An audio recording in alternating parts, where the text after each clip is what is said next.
आप सभी को मेरा नमस्कार। आज मैं आपसे बोर्ड परीक्षा में अच्छे अंक कैसे प्राप्त करें के संबंध में बात करना चाहता हूं। बोर्ड परीक्षा हमारे लिए बहुत ही महत्व की होती है।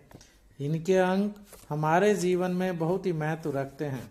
इनके आधार पर ही हमारा प्रवेश अगली कक्षा में होता है। कक्षा 10 के अंकों के आधार पर ही हमें कक्षा 11 में प्रवेश मिलता है। यदि हमारे अंक अच्छे होते हैं तो हमें अपनी पसंद के स्कूल में प्रवेश मिल जाता है। इन्हीं अंकों के आधार पर हमें स्ट्रीम भी मिलती है। अतः हमें अच्छी स्ट्रीम व अच्छे स्कूल के लिए कक्षा 10 में अच्छे अंक लाना जरूरी है। कक्षा 12 के अंकों के आधार पर ही हमें ग्रेजुएशन में अच्छा स्कूल मिल सकता है। यदि हमारे अंक अच्छे नहीं होंगे तो हमारा प्रवेश भी अच्छे स्कूल में नहीं हो पाएगा। इसलिए कक्षा 10 व 12 में हमें अच्छे अंकों की आवश्यकता होती है। अच्छे अंकों के लिए हमें अपनी पढ़ाई के लिए समय सारणी बनानी पड़ेगी। हमें प्रत्येक विषय को प्रतिदिन पढ़ना होगा। हमें प्रतिदिन कम से कम 10 से 12 घंटे की पढ़ाई करनी पड़ेगी। रात्रि में यदि हम 6 से 8 घंटे की पढ़ाई करें तो हमारे लिए अच्छा होगा। रात्रि में 9 बजे के बाद पढ़ने से अच्छा याद भी होता है तथा तैयारी भी अच्छी होती है, क्योंकि उस समय डिस्टरबेंस भी कम से कम होता है तथा उस समय हम पढ़ने की स्थिति में भी होते हैं। पढ़ने के लिए हमें अपनी समय सारणी का प्रयोग करना होगा। प्रतिदिन प्रत्येक विषय को 2 से 3 घंटे पढ़ना है। सबसे पहले हमें आसान विषय पढ़ना है, फिर मुश्किल विषय को पढ़ना है। एक साथ 1 घंटा एक विषय पढ़ें, फिर 5 मिनट का रेस्ट लें, तब दूसरा विषय शुरू करें। हमें पहले अपने टॉपिक को 2 से 3 बार पढ़ना है, फिर लिख लिख कर देखना है। यदि हम पहली बार पूरा टॉपिक जो हमने याद किया है नहीं भी लिख पाते हैं तो कोई बात नहीं है। आप पुनः उसी टॉपिक को पढ़ें, फिर लिख कर देखें। यदि इस बार भी आप पूरा टॉपिक नहीं लिख पाते हैं तो भी घबराने की बात नहीं है। आप पुनः पढ़ें, फिर लिख कर देखें।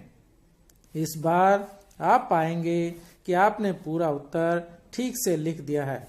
पढ़ने का यही एकमात्र तरीका है। पहले पढ़ना है, फिर तब तक यही दोहराना है जब तक कि पूरा उत्तर लिखकर देखा ना जाए। एक टॉपिक को याद करने के बाद दूसरे टॉपिक को याद करना है। यही दोहराते रहना है। 1 घंटा एक विषय पढ़ने के बाद दूसरा विषय पढ़ना है। ऐसे ही हमें तैयारी करनी है। रात्रि में 6 से 8 घंटे पढ़ाई करनी है। उसके बाद ठीक से नींद भी लेनी है। फिर दिन में भी कम से कम 4 से 6 घंटे पढ़ाई करनी है। आप विषय की आवश्यकता अनुसार व समय सारणी के अनुसार पढ़ाई करें। आप इस प्रकार से पढ़ाई करें कि बोर्ड परीक्षा से पूर्व आप कम से कम पूरे विषयों का एक रिवीजन भी पूर्ण कर पाएं।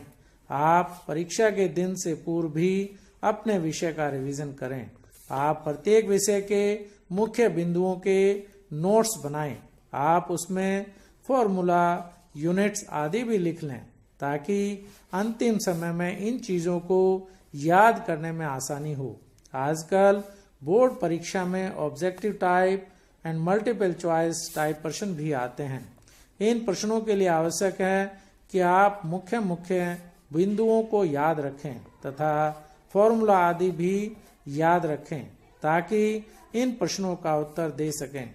इसके अलावा सभी फॉर्मूलाज, सभी लॉज, प्रिंसिपल्स आदि भी याद रखें, ताकि न्यूमेरिकल सॉल्व हो सकें तथा 2 अंकों के प्रश्नों के उत्तर भी ठीक से दिए जा सकें। आप यह भी ध्यान रखें कि परीक्षा के दिन पूर्ण तैयारी से परीक्षा में जाएं। परीक्षा स्थल पर 15 मिनट पूर्व पहुंचें। हड़बड़ाहट में कोई कार्य ना करें।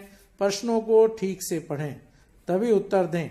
1 अंक के प्रश्न का उत्तर 1 शब्द या 1 लाइन में होगा। 2 अंकों के प्रश्नों का उत्तर भी 3-4 लाइन में या उतना ही दें जितना पूछा गया है। 3 अंकों के प्रश्नों का उत्तर भी आप 5 से 7 लाइन में ही होना चाहिए। आप यह भी ध्यान रखें कि उत्तर उतना ही दें जितना पूछा गया है। अनावश्यक लिखने से अंक कट सकते हैं।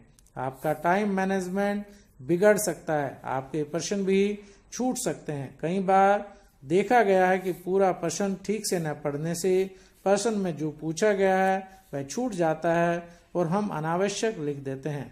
बड़े प्रश्न में मुख्य बिंदुओं को हम अंडरलाइन भी करें। प्रश्न पत्र पूरा पढ़ने के बाद आप प्रश्न पत्र का रिवीजन भी करें ताकि यदि कहीं गलती हो गई तो उसे ठीक किया जा सके। कई बार एक्साइटमेंट में याद प्रश्न भी छूट जाता है, अतः पेपर में प्रश्नों को ठीक से पढ़कर ही उत्तर देना आवश्यक है। आप यदि समय सारणी व विषय की आवश्यकता अनुसार पढ़ाई करेंगे तो आपके बहुत अच्छे अंक आएंगे। हम आपके उज्जवल भविष्य की कामना करते हैं। धन्यवाद।